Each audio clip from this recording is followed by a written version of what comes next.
Good morning students. विद्यार्थ्यांनो, inheritance and variation या चॅप्टरमधील डेव्हिएशन फ्रॉम मेंडेलियन रेशोज ही कन्सेप्ट आज आपण बघणार आहोत. Deviation means different. Deviation from Mendelian ratio, आपण या अगोदर जे काही मेंडेलियन रेशो बघितलेला आहे, मोनोहायब्रिड रेशो किंवा डायहायब्रिड रेशो, या रेशोपेक्षा वेगळा रेशो या ठिकाणी येणार आहे. After the discovery of the Mendelian ratio, many scientists observe that many plants and animals does not shows the Mendelian ratio. So it is also known as the post-Mendelian genetics. Post means after the rediscovery of the Mendelian genetics, and it is also known as the new Mendelian genetics. म्हणजेच या ठिकाणी जेव्हा मेंडेलनी हे ratio शोधलेले आहेत, monohybrid ratio आणि डायहायब्रिड ratio, बरेचसे plants आहे किंवा ॲनिमल्स आहे जे की हे रेशो दाखवत नाहीये. आणि हे कशामुळे, तर it is due to the gene interaction. आपण ऑब्झर्व केलेलं आहे, जेव्हा आपण क्रॉस करतोय टॉल आणि डॉर प्लांटचे, जेव्हा आपण क्रॉस करतो तर F1 जनरेशन काय येतं, टॉल येत असतं. म्हणजेच त्या ठिकाणी डॉमिनंट आहे, टॉल हे डॉमिनंट आहे, म्हणून F1 जनरेशनमध्ये काय येतं, टॉल म्हणत असतो आपण. All are the hybrid tall, but some organisms does not shows this ratio. After the F2 generation, this ratio is the 3:1. पण आपण या ठिकाणी असे काही एक्झाम्पल्स बघणार आहोत ज्या ठिकाणी हा रेशो 3:1 येणार नाही किंवा it does not shows the Mendelian ratio. मग हे कशामुळे झालेलं आहे, it is due to the gene interaction. आपण जे जीन घेत असतो, tall, dwarf, capital T, small T, हे जे जीन्स घेत असतो, किंवा आपण कलरसाठी रेड कलरसाठी कॅपिटल आर घेतो, व्हाईटसाठी स्मॉल आर घेत असतो, हे जे जीन्स आहे त्या जीन्समध्ये इंटरॅक्शन होत असते आणि त्यामुळे हे जे प्लांट्स आहे किंवा ॲनिमल्स आहे ते मेंडेलचा रेशो दाखवत नाही आहे. म्हणून जीन इंटरॅक्शन. आता हे जे जीन इंटरॅक्शन आहे त्यामध्ये दोन टाईप्स आहे. फर्स्ट टाईप आहे इंट्राजेनिक, किंवा त्यालाच म्हटलेलं आहे inter allelic gene interaction. Intra म्हणजे काय, विदिन द जीन. ही जी इंटरॅक्शन होणार आहे जीनच्या मध्येच होणार आहे, म्हणजे एकाच जीनमध्ये होणार आहे. दुसरं म्हटलंय त्यालाच ऑर म्हटले आपण इंटर अलेलिक इंटरॅक्शन. इंटर म्हणजे बिटवीन. इंटरॅक्शन जी होणार आहे ती अलीलमध्ये होणार आहे. फॉर एक्झाम्पल, जर त्या ठिकाणी आपण रेडसाठी कॅपिटल आर घेतलं आणि व्हाईटसाठी स्मॉल आर घेतलं, तर इंटरॅक्शन जी आहे ती इंटरॅक्शन झाल्यानंतर F1 जनरेशनमध्ये आपण जर मेंडेलचा लॉ फॉलो केला तर all are the red plant यायला पाहिजे. पण या ठिकाणी तसं होणार नाही आहे. Due to the interaction of the gene, the F1 generation shows the pink flower. म्हणजेच या ठिकाणी काय झालंय, रेड फ्लावर मधला आर जीन आणि व्हाईट फ्लावर मधला स्मॉल आर जीन या दोघांची इंटरॅक्शन झाली आणि त्यामुळे इंटरमिडिएट कलर आलेला आहे. म्हणून याला म्हटलेलं आहे इंट्राजेनिक जीन इंटरॅक्शन. डेफिनेशन काय सांगू शकतो आपण, gene interactions occurs within the Aleel of a same gene. एकाच जीन्स मधल्या अलीलमध्ये इंटरॅक्शन झाली तर त्याला आपण म्हणणार आहे इंट्राजेनिक किंवा इंटर अलेलिक जीन इंटरॅक्शन. याची एक्झाम्पल आहे इनकम्प्लीट डॉमिनन्स, दुसरं एक्झाम्पल आहे को डॉमिनन्स आणि तिसरं एक्झाम्पल आहे मल्टिपल अलील्स. हे जे तिन्ही एक्झाम्पल आहे ते आपण डिटेलमध्ये बघणार आहोत. आता दुसरा जो टाईप आहे जीन इंटरॅक्शनचा, दुसरा टाईप आहे इंटरजेनिक. कोणता टाईप आहे दुसरा, इंटरजेनिक, किंवा त्याला दुसरं नाव आहे non allelic gene interaction. Non allelic gene interaction. Definition बघा, gene interaction occurs between the alleles of different gene. between the alleles of different genes on the same chromosome or different chromosome. म्हणजेच या ठिकाणी बघा, आपण जर वर्डनुसार अर्थ काढला तर इंटरजेनिक, इंटरचा अर्थ काय सांगितलाय मी, बिटवीन. म्हणजे या ठिकाणी ज्या जीन इंटरॅक्शन होणार आहे त्या दोन जीन मध्ये होणार आहे. दोन किंवा अधिक जीन असू शकतात. इंटर म्हणजे बिटवीन, बिटवीन द जीन किंवा नॉन अलिलिक. म्हणजे हे जे जीन आहे, हे जे अलील आहे, दीज आर द नॉन अलिलिक.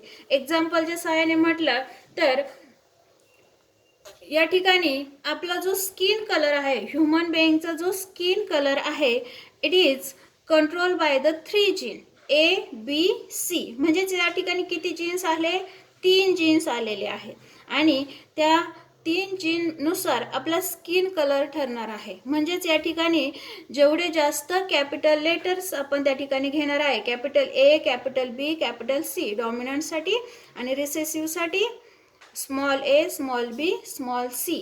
हे जे एक्झाम्पल घेतले आपण त्यामध्ये जेवढे डॉमिनंट असेल तेवढा त्या ठिकाणी जास्त डार्क कलर त्या ठिकाणी आपल्याला दिसत असतो, म्हणजे नेग्रो. आणि स्मॉल जीन म्हणजे व्हाईट कलर. तर अशा पद्धतीने ह्या जीनमध्ये ज्या इंटरॅक्शन होणार आहे त्या इंटरॅक्शन ज्या असणार आहे त्या जीन्समध्ये होणार आहे, डिफरंट जीन्समध्ये होणार आहे. आणि अजून त्या ठिकाणी जे अलिल्स आहे ए बी सी, त्या अलिल्समध्ये पण इंटरॅक्शन होणार आहे. आणि मग ते जे जीन्स आहे, these may be the present on the same chromosome or the different chromosome. आपल्याला माहीतच आहे जीन्स जे आहे ते कुठे प्रेझेंट असतात, क्रोमोझोमवरती. मग त्या क्रोमोझोम वरती जे जीन्स आहे त्या जीन्समध्ये इंटरॅक्शन होतील. म्हणजे एकाच क्रोमोझोमवरच्या जीन्समध्ये इंटरॅक्शन होतील किंवा दोन वेगवेगळ्या क्रोमोझोमच्या जीन्सवरती इंटरॅक्शन होऊ शकतात. आता याची जी एक्झाम्पल आहे, एक्झाम्पलमध्ये बघा प्लिओट्रॉपी. दुसरा एक्झाम्पल आपण दिलाय पॉलिजीन. नंतर इपिस्टॅसिस किंवा सप्लिमेंटरी अँड कॉम्प्लिमेंटरी जीन. हे जे आहे ते आपण काही एक्झाम्पल्स आहे बघा. प्लिओट्रॉपी म्हणजेच त्या ठिकाणी एकच जीन आहे तो जास्त कॅरेक्टर्स कंट्रोल करणार आहे. पॉलिजीन्स म्हणजे पॉली म्हणजे मेनी, जीन मेनी जीन एक कॅरेक्टर कंट्रोल करणार आहे, जसं आपण आता म्हटलं ह्युमन स्किन कलर. इपिस्टॅटिस आहे, सप्लिमेंटरी कॉम्प्लिमेंटरी जीन आहे. हे जे जीन्स आहे ते सेकंड टाईप इंटरॅक्शन दाखवत असतो, म्हणजेच इंटरजेनिक इंटरॅक्शन. आता यापैकीच आपण काही जे एक्झाम्पल्स आहे ते आपण एक्सप्लेन करणार आहोत. पहिले एक्झाम्पल आपण डिस्कस करणार आहोत इनकम्प्लीट डॉमिनन्स. इनकम्प्लीट त्या वर्डमध्येच दिलेला आहे. डॉमिनन्स आहे पण तो कसा आहे, इनकम्प्लीट डॉमिनन्स आहे. आपण मोनो हायब्रिडचा क्रॉस जो लॉ ऑफ डॉमिनन्स जो आहे मेंडेलचा फर्स्ट लॉ ऑफ डॉमिनन्स, त्यामध्ये आपण बघितलं जेव्हा आपण टॉल आणि डॉट प्लांटचा क्रॉस केला होता तेव्हा F1 जनरेशन काय आलेलं होतं विद्यार्थ्यांनो, all plants are the dominant, all plants are the tall. म्हणजेच त्या ठिकाणी F1 जनरेशनमध्ये सगळे प्लांट कसे आले होते, टॉल. हे कशामुळे, कारण कॅपिटल टी टॉल प्लांट जे आहे ते डॉमिनन्स आहे. पण आता या ठिकाणी तसं येणार नाहीये. हा कसा आहे डॉमिनन्स, इनकम्प्लीट डॉमिनन्स आहे. म्हणून डेफिनेशनमध्ये काय सांगू शकतो आपण, when a pair of genes for contrasting characters is brought together in F1 hybrid, neither allele is able to suppress the expression of other. म्हणजेच काय, ह्या ज्या दोन पेअर आहे, pair of gene for contrasting character, म्हणजेच आपण घेऊ शकतो colour of the flower red आणि व्हाईट. हे जे दोन कॉन्ट्रास्टिंग कॅरेक्टर्स आहे रेड आणि white is brought together in F1 hybrid. ते जर F1 हायब्रिड मध्ये एकत्र आले तर काय होईल बघा, neither allele is able to suppress the expression of other. म्हणजे कोणताही अलील दुसऱ्याला सप्रेस करणार नाहीये किंवा कोणीही या ठिकाणी एक्सप्रेस होणार नाहीये किंवा सप्रेस होणार नाहीये. Neither allele is able to suppress the expression of other. जसं आपण मेंडेल्स फर्स्ट लॉ ऑफ डॉमिनन्समध्ये बघितलं, टॉल एक्सप्रेस झालाय पण डॉर्फ सप्रेस झाला. तसं या ठिकाणी होणार नाहीये. कोणीही कुणाला सप्रेस करणार नाहीये. Both the gene express themselves partially. म्हणजेच दोघंही जीन कसे एक्सप्रेस होणार आहे? पार्शली एक्सप्रेस होणार आहे.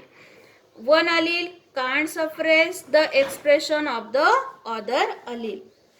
कोणताच अलील कुणाला सप्रेस करणार नाहीये. म्हणून त्या ठिकाणी जे काही F1 हायब्रिड येत असतं ते कसं असणार आहे? Intermediate. It produce the intermediate expression. म्हणजेच हे जे आहे इनकम्प्लीट डॉमिनन्स ते आपल्याला एक्झाम्पलच्या सहाय्याने व्यवस्थित सांगता येईल. फॉर एक्झाम्पल आहे मिराबिलिस जलप्पा. आता हे जे मिराबिलिस जलप्पा हे जे प्लांट आहे, it produce the two types of the flower. It produce the two types of flowers, red flower and white flower. कोणते दोन टाइपचे फ्लावर आहे? रेड आणि व्हाईट.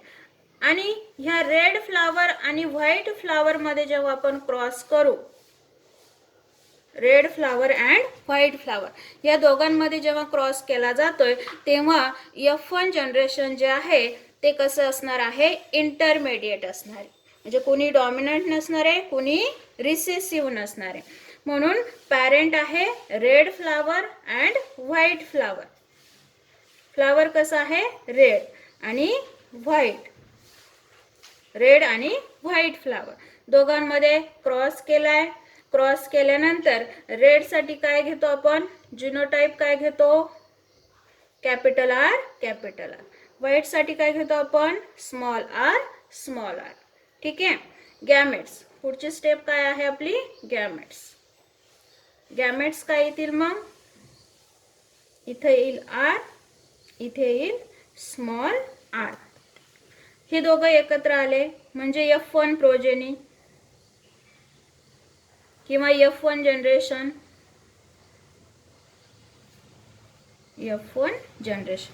इकडनं रेड फ्लावर मधला कॅपिटल आर, व्हाईट फ्लावर मधला स्मॉल आर. कॅपिटल आर आणि small R. या ठिकाणी जर आपण मेंडेलचा पहिला जो लॉ आहे, लॉ ऑफ डॉमिनन्स, त्यानुसार जर बघितलं असतं तर इथं काय कोणता फिनोटाइप यायला पाहिजे होता? रेड. कारण आर कसा आहे? डॉमिनंट. पण आता आपण जे एक्झाम्पल बघतोय इनकम्प्लीट डॉमिनन्सचे एक्झाम्पल बघत आहोत. त्यामुळे F1 जनरेशन मध्ये जे फ्लावर येणार आहे त्याचा फिनोटाइप येणार आहे pink. All flowers are the pink. याचाच अर्थ काय झालाय? या ठिकाणी रेड आणि व्हाईट हे जे दोन कलर आहे ते मिक्स झाले. आपण जनरली पण जेव्हा हे दोन कलर जर मिक्स केले, रेड आणि व्हाईट, तर कोणता कलर येतो विद्यार्थ्यांनो? पिंक. त्याच पद्धतीने या ठिकाणी रेड फ्लावरचा कॅपिटल आर जीन आणि व्हाईट फ्लावरचा स्मॉल आर जीन, हे जीन ह्या दोन जीन मध्ये काय झाली? इंटरॅक्शन झालेली आहे. आणि त्यामुळे F1 जनरेशन मध्ये कोणत्या कलरचं फ्लावर आलेलं आहे? पिंक कलरचे. All flowers are the pink. आपली नेहमीप्रमाणे पुढची स्टेप असती selfing. Selfing of F1 generation. Selfing of F1 generation. F1 जनरेशनची सेल्फिंग केल्यानंतर काय येईल? F2 generation. F2 generation. F2 generation मध्ये आता सेल्फिंग करायची म्हणजेच आपण काय करणार आहे? Pink flower cross with the pink flower. Pink फ्लावरचे जिनोटाइप काय आहे? Capital R small r cross with capital R small r. Gametes. Gametes काय येतील? आता ह्या पिंकचे गॅमेट्स काय येतील? कॅपिटल आर आणि स्मॉल आर. इकडे पण कॅपिटल आर आणि स्मॉल आर. ठीक आहे. गॅमेट्स. गॅमेट्स पाडल्यानंतर आपण F2 जनरेशन बघत असतो पुनेट स्क्वेअरच्या सहाय्याने. F2 generation by Punnett square. Punnett square काढत असताना आपण गॅमेट्स घेणार आहोत.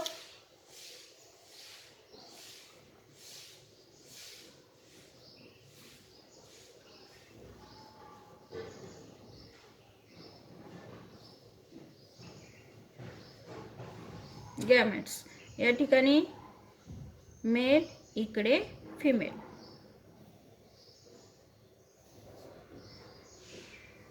मेलचे गॅमेट कॅपिटल आर, इकडे स्मॉल आर, इकडे पण कॅपिटल आर आणि इकडे पण